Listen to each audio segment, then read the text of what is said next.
Hello my friends and welcome back. In this video, we'll start building our Contacts Manager application. We'll follow the MVVM design pattern with Room database.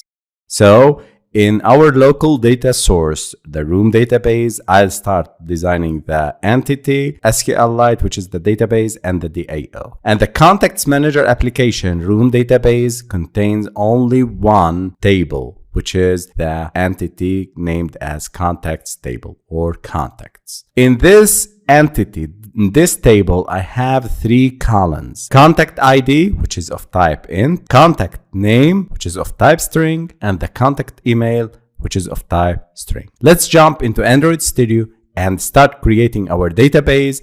And the first step in creating our database is to start with the entity class. To use the Room database, we need to add its dependency from the developer.android.com website. So scroll down, search for androidx.room or go to this link, developer.android.com/jetpack/androidx/releases/room, and copy this dependency. These are optional, and if you are using the CAPT or KSP Kotlin symbol processing, you can use these. I created a new project called Contacts Manager application in Android Studio, and go to build.gradle.kts and paste this dependency, the Room database. Click sync now, and I need the annotation processor because all operations like insert, delete, update, and etc. are annotated. Also, as mentioned before, the @entity, DAO, database annotations are included, so I need to use the annotation processor. And the annotation processor is a tool that processes annotations at compile time to generate code and perform other tasks. It's often used to automate repetitive code generation and to enforce specific behaviors in your code base. So these annotations provide additional information to the compiler or tools about how to handle the marked elements. For example, in Android, you might use annotations like override, suppress lint, or custom annotations that you define. Let's start with the first step by creating a new Java class, and I'll name it as contacts. And to tell Android Studio that this class will act as an entity class in our Room database, I'll annotate it with entity annotation. An entity is a fundamental component that represents a table in the SQLite database. Each entity class corresponds to one table, and the fields, properties, or the variables within the entity class represent columns in that table. Entities define the structure and the schema of your database tables. As mentioned before, I have only one entity class called contacts, and I have inside this table three columns: contact ID, contact name, and contact email. One of type int and two of type strings. And by the way, you can specify various attributes within the entity annotation, such as the table name, primary keys, and indices. So for example, I'll name this entity or this table name equal to contacts underscore table.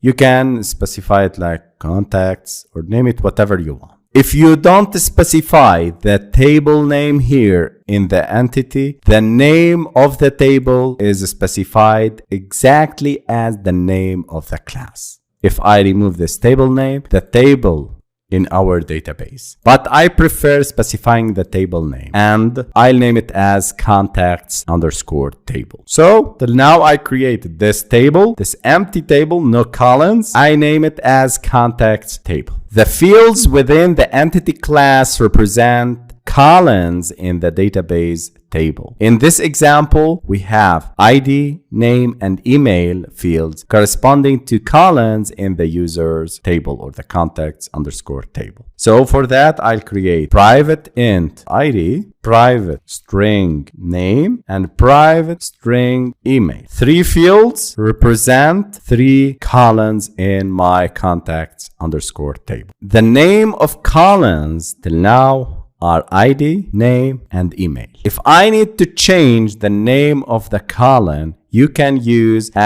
@column info. The column info annotation is used to specify additional details about how a field, property, or variable in an entity class maps to a column in the database table. This annotation provides control over column-specific properties and behaviors. You can use column info annotation to explicitly specify the name of the database column that corresponds to a field in your entity. For example, this ID. If I need to create a database table with the first column contact underscore ID, I can create a field without a column ID like this, contact underscore ID, and the room database will create a column named as contact ID, or I can specify here the ID as a variable and the column info, and I'll specify the name property equal to contacts underscore ID. The name of the column will be contact underscore ID and not ID. Here, the name of the column is